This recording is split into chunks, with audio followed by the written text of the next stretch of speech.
There is an entire genre of YouTube videos devoted to an experience which I am certain that everyone in this room has had. It entails an individual who, thinking they're alone, engages in some expressive behavior, wild singing, gyrating, dancing, some mild sexual activity, only to discover that, in fact, they are not alone, that there is a person watching and lurking, the discovery of which causes them to immediately cease what they're doing in horror. The sense of shame and humiliation in their face is palpable. It's the sense of, this is something I'm willing to do only if no one else is watching. This is the crux of the work on which I have been singularly focused for the last 16 months, the question of why privacy matters, a question that has arisen in the context of a global debate enabled by the revelations of Edward Snowden that the United States and its partners, unbeknownst to the entire world, has converted the internet, once heralded as an unprecedented tool of liberation and democratization, into an unprecedented zone of mass indiscriminate surveillance. There is a very common sentiment that arises in this debate, even among people who are uncomfortable with mass surveillance, which says that there's no real harm that comes from this large-scale invasion because only people who are engaged in bad acts have a reason to want to hide and to care about their privacy. This worldview is implicitly grounded in the proposition that there are two kinds of people in the world, good people and bad people. Bad people are those who plot terrorist attacks or who engage in violent criminality and therefore have reasons to want to hide what they're doing, have reasons to care about their privacy. But by contrast, good people are people who go to work, come home, raise their children, watch television. They use the internet not to plot bombing attacks, but to read the news or exchange recipes or to plan their kids' Little League games. And those people are doing nothing wrong and therefore have nothing to hide and no reason to fear the government monitoring them. The people who are actually saying that are engaged in a very extreme act of self-deprecation. What they're really saying is, I have agreed to make myself such a harmless and unthreatening and uninteresting person that I actually don't fear having the government know what it is that I'm doing. This mindset has found what I think is its purest expression in a 2009 interview with the longtime CEO of Google, Eric Schmidt, who, when asked about all the different ways his company is causing invasions of privacy for hundreds of millions of people around the world, said this. He said, if you're doing something that you don't want other people to know, maybe you shouldn't be doing it in the first place. Now, there's all kinds of things to say about that mentality. The first of which is that the people who say that privacy isn't really important, they don't actually believe it.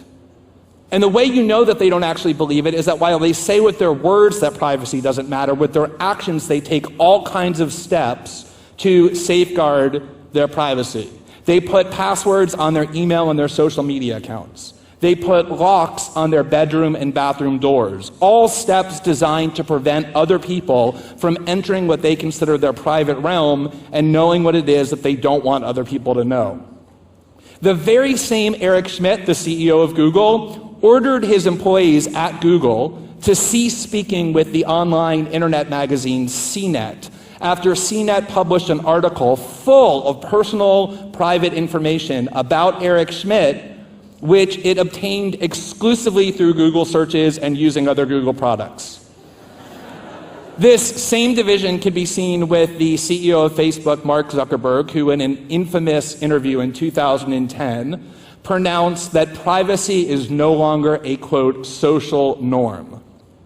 Last year, Mark Zuckerberg and his new wife purchased not only their own house, but also all 4 adjacent houses in Palo Alto for a total of $30 million in order to ensure that they enjoyed a zone of privacy that prevented other people from monitoring what they do in their personal lives.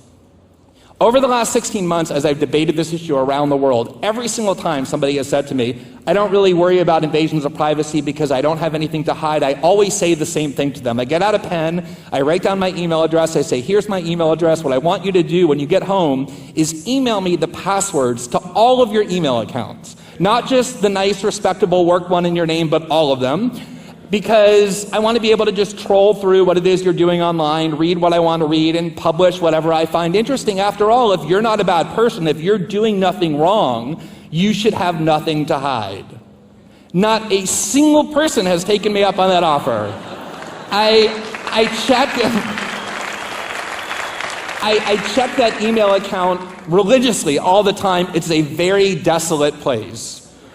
And there's a reason for that, which is that we as human beings, even those of us who in words disclaim the importance of our own privacy, instinctively understand the profound importance of it. It is true that as human beings we're social animals, which means we have a need for other people to know what we're doing and saying and thinking, which is why we voluntarily publish information about ourselves online. But equally essential to what it means to be a free and fulfilled human being is to have a place that we can go and be free of the judgmental eyes of other people. There's a reason why we seek that out, and that reason is that all of us, not just terrorists and criminals, all of us have things to hide. There are all sorts of things that we do and think that we're willing to tell our physician or our lawyer or our psychologist or our spouse or our best friend that we would be mortified for the rest of the world to learn. We make judgments every single day about the kinds of things that we say and think and do that we're willing to have other people know, and the kinds of things that we say and think and do that we don't want anyone else to know about. People can very easily in words claim that they don't value their privacy, but their actions negate the authenticity of that belief. Now, there's a reason why privacy is so craved universally and instinctively. It isn't just a reflexive movement like breathing air or drinking water. The reason is that when we're in a state where we can be monitored, where we can be watched, our behavior changes dramatically. The range of behavioral options that we consider when we think we're being watched severely reduce. This is just a fact of human nature that has been recognized in social science and in literature and in religion and in virtually every field of discipline. There are dozens of psychological studies that prove that when somebody knows that they might be watched, the behavior they engage in is vastly more conformist and compliant. Human shame is a very powerful motivator, as is the desire to avoid it. And that's the reason why people, when they're in a state of being watched, make decisions not that are the byproduct of their own agency, but that are about the expectations that others have of them, or the mandates of societal orthodoxy.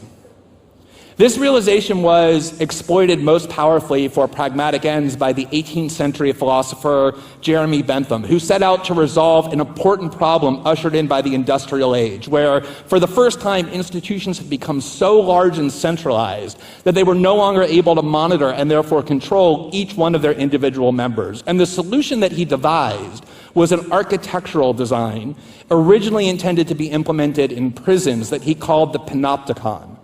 The primary attribute of which was the construction of an enormous tower in the center of the institution, where whoever controlled the institution could at any moment watch any of the inmates, although they couldn't watch all of them at all times.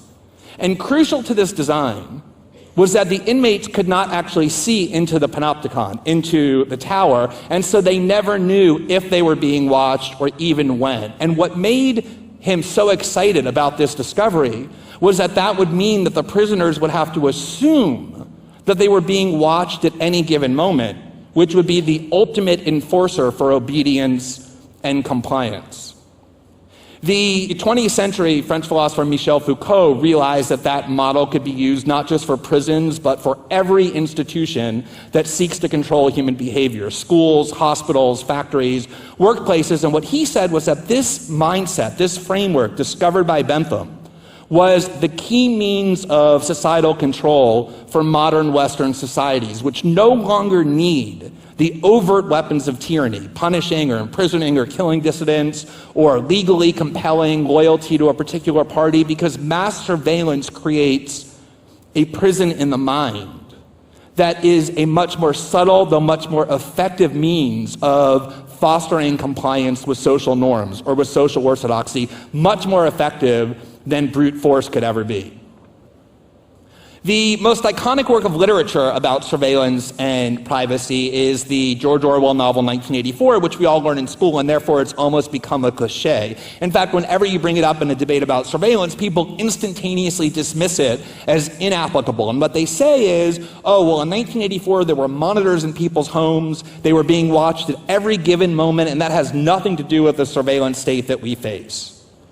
That is an actual fundamental misapprehension of the warnings that Orwell issued in 1984. The warning that he was issuing was about a surveillance state, not that monitored everybody at all times, but where people were aware that they could be monitored at any given moment. Here is how Orwell's narrator, Winston Smith, described the surveillance system that they faced. Quote, "There was, of course, no way of knowing whether you were being watched at any given moment." He went on to say, "At any rate, they could plug in your wire whenever they wanted to. You had to live, did live, from habit that became instinct, in the assumption that every sound you made was overheard, and except in darkness, every movement scrutinized."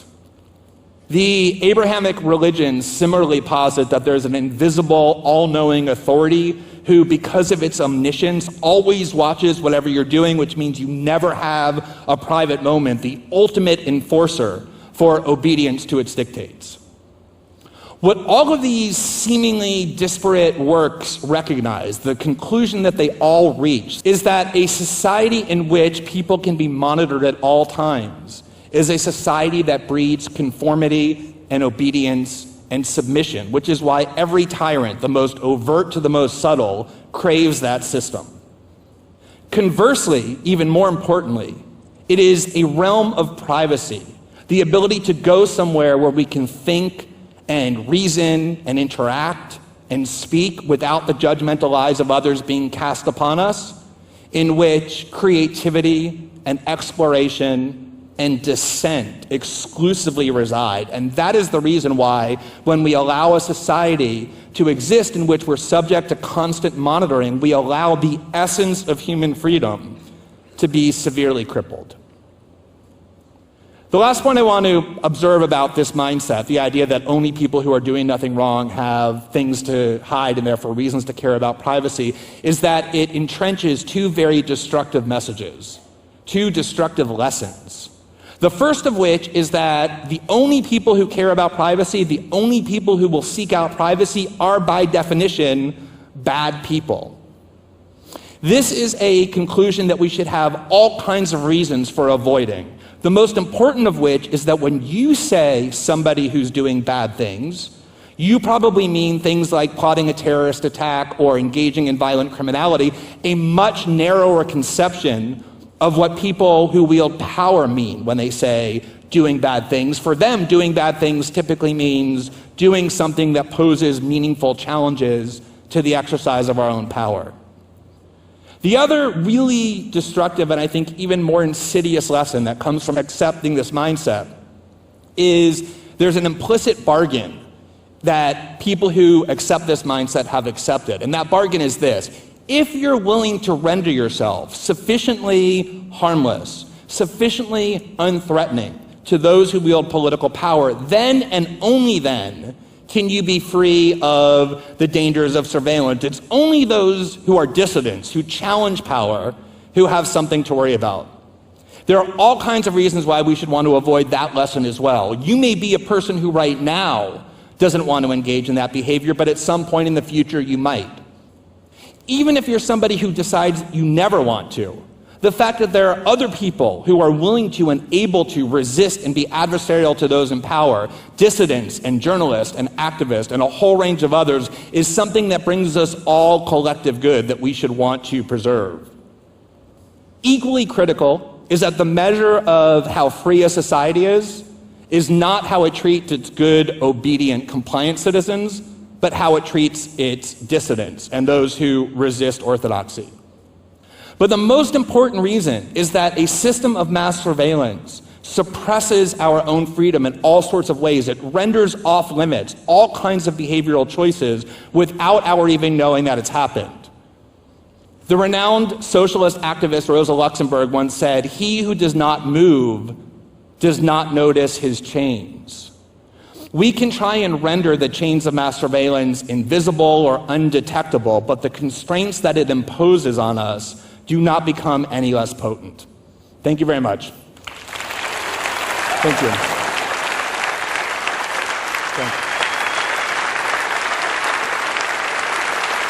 Thank you.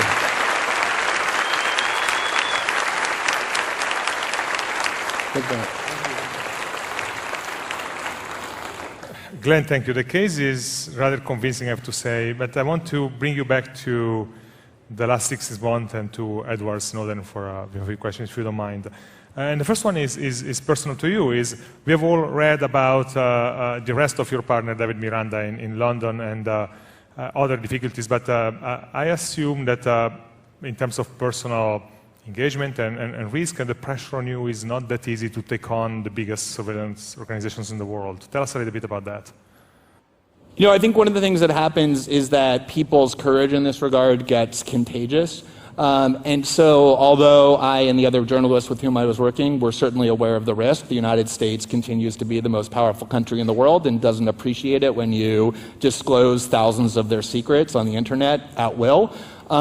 Seeing somebody who's a 29-year-old ordinary person who grew up in very ordinary environment exercise the degree of principled courage that Edward Snowden risked, knowing that he was going to go to prison for the rest of his life or that his life would unravel, inspired me, it inspired other journalists, it inspired, I think, people around the world, including future whistleblowers, to realize that they can engage in that kind of behavior as well. I'm curious about your relationship with Ed Snowden, because you have spoken with him a lot and you certainly continue doing so, but in your book you never call him Edward, nor Ed, you say Snowden. How so? You know, I'm sure that's something for a team of psychologists to examine. I don't really know the reason. I think that, you know, one of the important objectives that he actually had, one of his, I think, most important tactics, was that he knew that one of the ways to distract attention from the substance of the revelations would be to try and personalize the focus on him. And for that reason, he stayed out of the media. He tried not to ever have his personal life subject to examination. And so I think calling him Snowden is a way of just identifying him as this important historical actor rather than trying to personalize him in a way that might distract attention from the substance. So his revelation, your analysis, the work of other journalists have really developed the debate. And many governments, for example, have reacted, including in Brazil, with projects and programs to reshape a little bit the design of the internet, etc. There are a lot of things going on in that sense. But I'm wondering, for you personally, what is the end game? At what point you will think, well, actually, we succeeded in moving the dial? Well, I mean, the end game for me as a journalist is very simple, which is to make sure that every single document that's newsworthy and that ought to be disclosed ends up being disclosed, and that secrets that should never have been kept in the first place end up uncovered. To me, that's the essence of journalism, and that's what I'm committed to doing. As somebody who finds mass surveillance odious for all the reasons I just talked about and a lot more, I mean, I look at this as work that will never end until governments around the world are no longer able to subject entire populations to monitoring and surveillance unless they convince some court or some entity that the person they've targeted has actually done something wrong. To me, that's the way that privacy can be rejuvenated. So Snowden is very, as we've seen of Ted, is very articulate in presenting and portraying himself as a defender of democratic values and democratic principles. But then many people really find it difficult to believe that those were his only motivations. They find it difficult to believe that there was no money involved, that he didn't sell some of those secrets even to China and to Russia, which are clearly not the best friends of the United States right now. And I'm sure many people in the room are wondering the same question. Do you consider it possible there is that part of Snowden we have not seen yet? No, I consider that absurd and idiotic.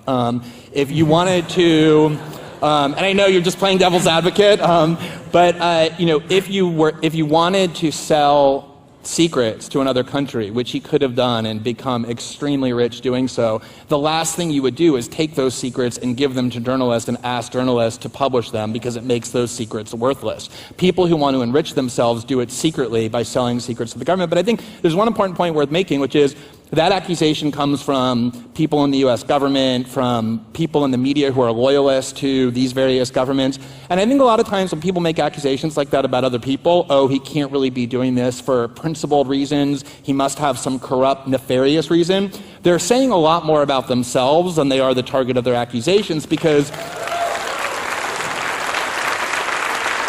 those people, the ones who make that accusation, they themselves never act for any reason other than corrupt reasons. So they assume that everybody else is plagued by the same disease of soullessness as they are. And so that's the assumption. Glenn, thank you very much. Thank you very much. Thank you. Thank you, Greenwald. appreciate it.